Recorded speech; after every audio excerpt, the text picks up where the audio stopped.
पहलगाममध्ये जो आतंकवाद्यांनी दहशतवाद्यांनी हल्ला केला त्याच्यामध्ये दुर्दैवाने नवीन पनवेल इथे राहणाऱ्या दिलीप देसले यांचा मृत्यू झाला। त्यांचा खून हा आतंकवाद्यांनी केलेला आहे आणि मी नवीन देसले यांच्या घराबाहेर आहे। त्यांचं सगळं कुटुंब सध्या त्यांच्या घरी आलेलं आहे आणि अतिशय शोकग्रस्त असं त्यांचं कुटुंब आहे। कोणीही बोलण्याच्या मनस्थितीमध्ये सध्या नाही आहे। मात्र दिलीप देसले यांचे काही मित्रपरिवार त्यांच्या घराच्या बाहेर जमलेले आहेत आणि याच मित्रपरिवाराबरोबर आपण दिलीप देसले यांच्या आठवणी ज्या आहेत त्या जाणून घेणार आहोत। देवकांबळे सर आहेत, देवकांबळे सर इथेच बाजूला राहतात, चौधरी सर आहेत, त्यांचं देखील इथेच घर आहे। आपण त्यांच्याशी बोलणार आहोत। सर, दिलीप देसले यांचं ज्यावेळी तुम्हाला बातमी कळली निधनाची, कालच्या या हल्ल्याची बातमी ज्यावेळी कळली, काय प्रतिक्रिया होती आणि देसले सरांचं आणि तुमचं नातं कसं होतं? नाही, बातमी ऐकून तर फार वाईट वाटलं आणि त्यांचं नातं म्हणजे आमचे शेजारी तर फार चांगले होते ते। त्यांची आवड कशामध्ये होती? नाही, क्रिकेट खेळत होते ते, क्रिकेटचा फार होता आणि रिटायर झाले आणि साफसफाई फार रोज करायचे उठल्या हां। सर, तुम्ही देसले सरांबरोबर शेवटचं कधी भेटलेलं होतं आणि कधी ते निघाले टूरला, काय सांगा? गेल्या रविवारी ते मला भेटले होते।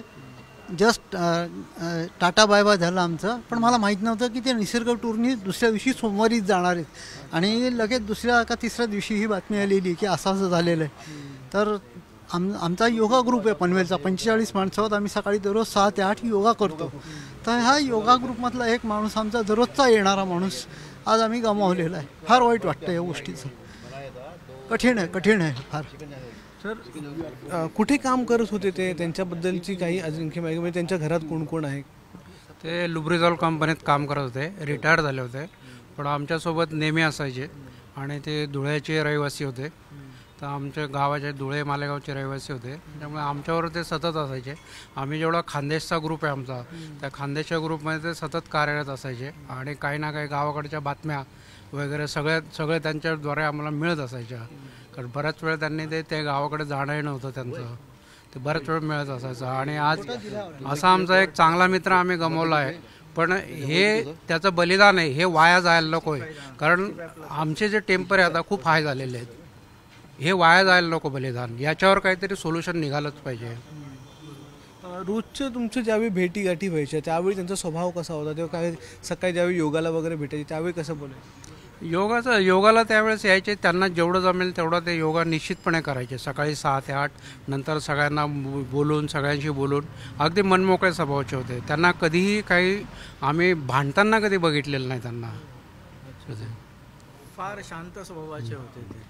सकाळी आल्यानंतर योगा चालू झाल्यानंतर योगा बंद होईतोपर्यंत त्यांच्या तोंडून काही शब्द निघायचे नाही। एकदम व्यवस्थित डिसिप्लिनमध्ये माणूस होता, 6 फूट उंच, सशक्त आणि एकदम उठून दिसणारं व्यक्तिमत्व होतं त्यांचं।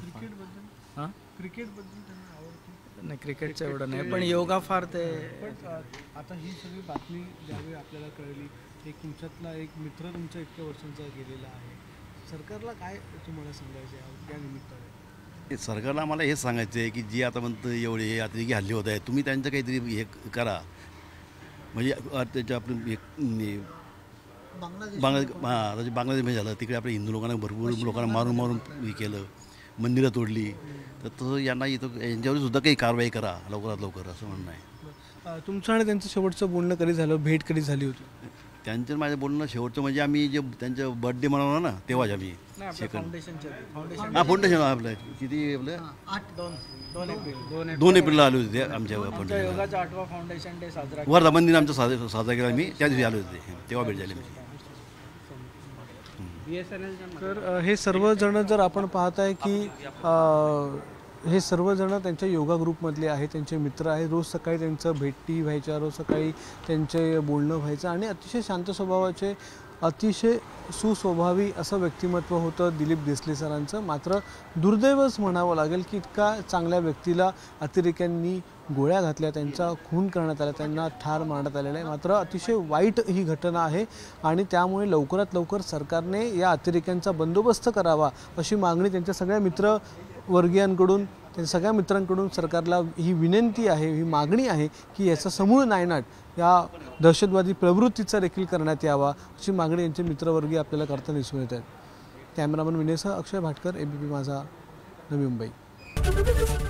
एबीपी माझा, उघडा डोळे बघा नीट.